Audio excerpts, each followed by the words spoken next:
With CBT2 just around the corner, I'm pretty sure a lot of you guys have different expectations about how the games are going to be.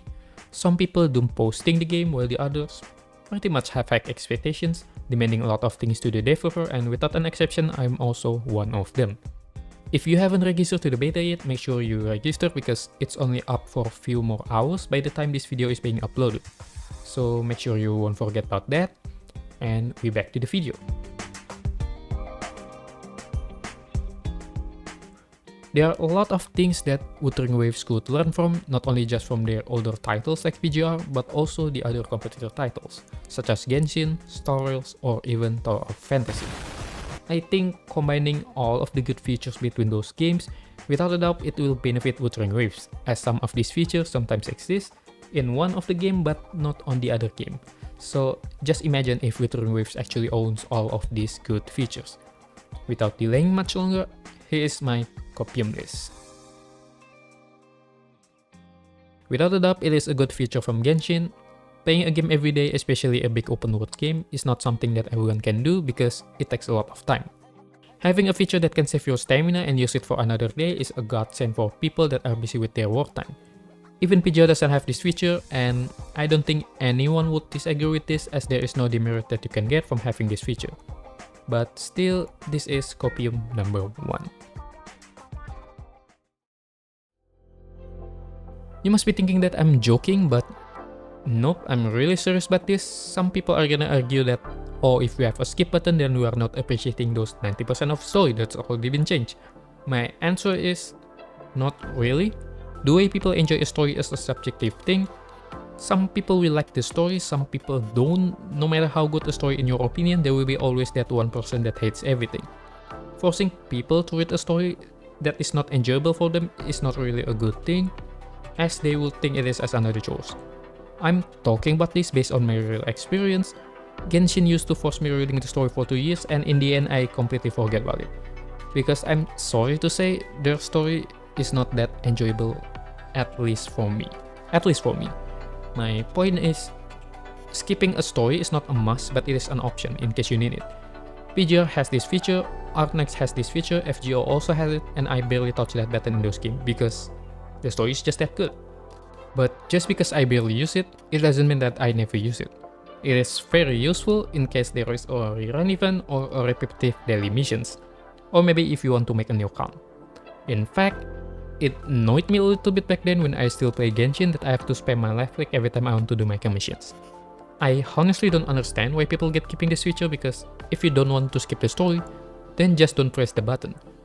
And if people want to skip the story, then let them skip. In the end, Wuthering Waves is a single player game. Just because I don't read the story doesn't mean that I will ruin your gaming experience or whatsoever. So it is the best to just let people enjoy the game the way they want. But again, this is my Copium number 2.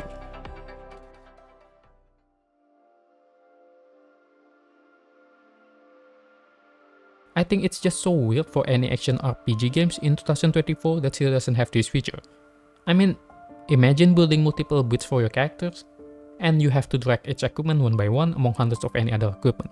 That is just insane. But I really have high hope for this feature because I don't think this is a Copium. Knowing how Kuro handles the QL for PGR, they did really well. Not just with the loadout, but also improving your overall experience for character progressions, such as making things easier to level up your character, your weapon, changing the UI, and so on. So even if you don't have this feature right at the start, I think it's just a matter of time till they implement it in the future. But again, this is my Copium number 3.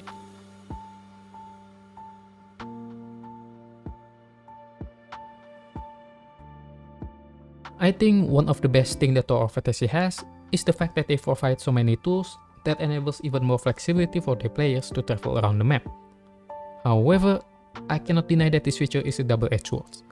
What I mean by this is, if they make it too flexible, very flexible in fact, it will trivialize the entire explorations, and they have to design the puzzles for explorations in a way that people won't bypass it just by using mobility. Just so you know, we already have tools for explorations in CBT1, but it's not giving you that much freedom to the point that you will be able to surf through the whole ocean like in Tower of Fantasy. My suggestion for this is probably just enable a specific tool for specific puzzle, or just don't make a tools that are too broken that enables you to fly for an hour durations. I mean, we already have echoes that actually help us to travel around the map, so it's just a matter of time till we get more explorations ability, but this is still my Copium number 4. Number 5. Playable character as an open world NPC. This might sound silly and most of you probably just don't care about this, but I care.